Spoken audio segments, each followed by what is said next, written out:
Welcome back to Hacks for the Knife Maker. Life hacks, knife hacks. I'm Niels van der Berg, your bearded bladesmith. Today, what we're going to be looking at before we start. Zulu coffee! Thank you. Always make sure you are hydrated. Take safety very seriously in this workshop. Okay, what we're going to be doing is looking at the top clip or false edges on knives. How to get those in a second. Quick and easy. Alright, so let's get cracking. Don't spoil your coffee.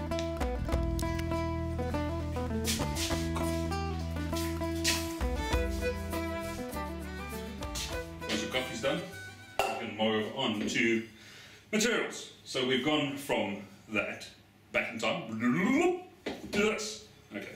Once again, we need to grind the top clip. What do we do with that, or how do we do this? Is obviously belts on a belt sander. The belt I'm going to be using is a 36 grit Klingspor belt, made in Germany, 36 grit. Okay, fitted to a belt grinder. This one here is a customized Herbst Ultimate grinder. Long story short, she's driven by a 2.2 kilowatt motor, and the reason I'm going for a large motor is as soon as you pinch, and this is what you're doing, you'll be actually pinching the metal between, well, your knife between a stationary metal while your belt is grinding or moving. When you're doing that, you're actually increasing friction, and if you don't have a powerful motor, you're going to stop your machine and just waste your time. Okay, so let's get cracking. Okay, before we start grinding, what we need to do is determine how high the grind is. In comes the vernier. Okay, ordinary vernier, you can use any type of scribing tool. Basically, I just want a visual indicator of how high my grind has to be. So I'm going to scribe that. It is extremely lightly scribed. There we go. I'm obviously going to do the same on the other side. Okay, and then I need a visual indicator as to the middle of the sling. And as you can see, I'm not doing the Precision Engineer version. Scribe it from both sides, same width, and there you go. So I've got a light line in the middle, a line there, and a line there. So the theory, class, if you're paying attention, is we need to grind away from this line to the top line, and again from the top line to that line. From here, right through to the tip of the knife.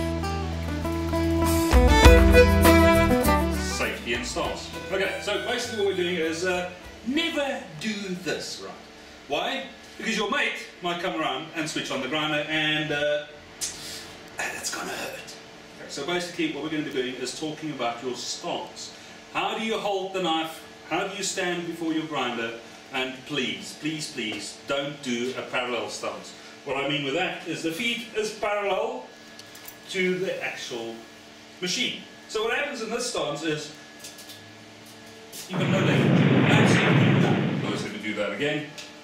You are lifting your toes to counterbalance. This is not productive. What you want to do is put your one foot forward, and just by bending your knee, you're actually increasing the pressure on your actual grind. So what I suggest, and this is once again is my opinion, thousands of hours in front of this machine taught me this. There we go. What happens now, if I want more pressure on the knife, I'm not going to be using my hands, I'm just going to be bending my knee, and my entire body lies into the machine. Okay. So basically what we're doing is, you have to hold onto your knife, obviously.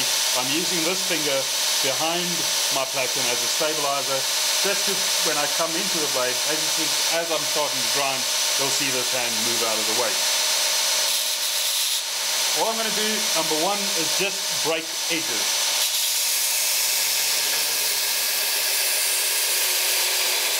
Result in the grind.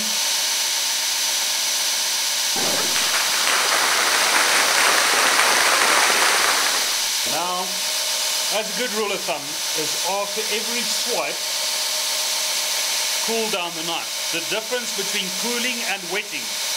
This is just wetting your blade. That is cooling the blade. Okay, get rid of the excess, then come back. You'll notice that this hand, the supporting hand, doesn't go anywhere. Grab the hold of the knife again. Another thing, if you've got a nice protruding little tummy, this works well. support this hand, that one there, this one here. On the actual swipe, you'll notice I'm not moving my hand, I'm actually moving my hips. So my hands stay tucked into my tummy, then I'm moving away. Right, so let's get cracking.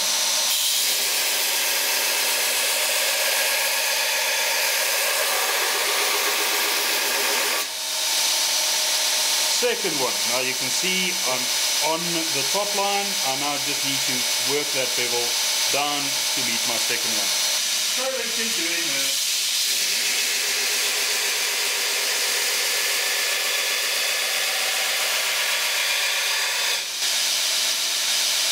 There we go. But before she burns you, cool it down. Don't let me get angry with you. Another thing is this. Stop grinding in a cave. The light is there to show you what you are doing. Don't let your light sit there. You can't see what you're doing. Light is on the subject so that you can actually see what you are doing. How do I look at where I'm grinding? Because if I move the light out of the way, over to the other shoulder, I'm looking down at this. So I'm looking through the saw. Don't touch it, by the way.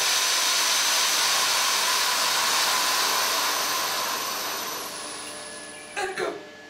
What I'm doing is I'm looking at where the belt, the platen, and my steel is making contact with each other. If I'm standing here trying to grind, number one, my arms aren't supported, so I'm going to start doing this. Cool if you want to do serrated edges. Not for this.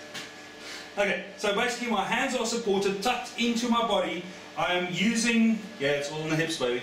I'm using that swing to move. Okay, and number three, I'm looking down vertically, and then where it's making contact, I can see. Okay, so my angle, that's flat. Obviously we don't want to do that. We want to work at that angle there. So now you can see what I'm looking at while I'm grinding. Okay, don't do this with your blade. Don't come in and slap. This is called the 2-inch mistake, because you'll end up with a grind mark there.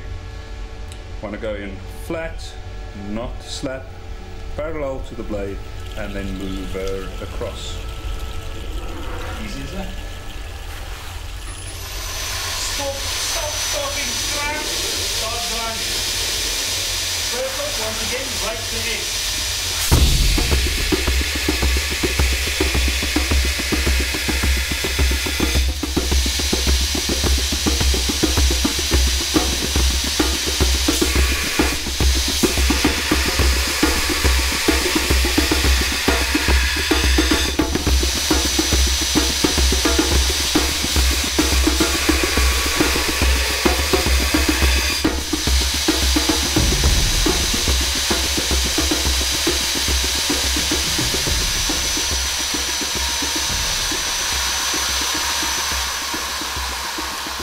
There we go. So what do we have? We have set out to grind a top clip that we've done. Up to my scribe lines, to my center line. This is not rocket science, people. This is grinding enough. Okay, so once again, just to recap, the stance, the grip, not the stance, but hold it flat, get it consistent, stabilize against your body, and then move your hips. You can see my knife, my hands aren't moving, this blade isn't moving. Now I'm dipping my knife, cooling it down every single time, so I let go here, move the blade out of picture, dip it, bring it back. You'll see this hand doesn't move. Get that grip again exactly the same way, get comfortable, stabilize, and then grind again on the hips. If you need to turn out, then turn out. Other way around, get the same grip that you had on the other side to ensure you've got the same angle, grip it in, and then grind. Do not do this from the back. Do not let the knife slide on your hand. Then you end up with fingers like that. Okay, so that's done.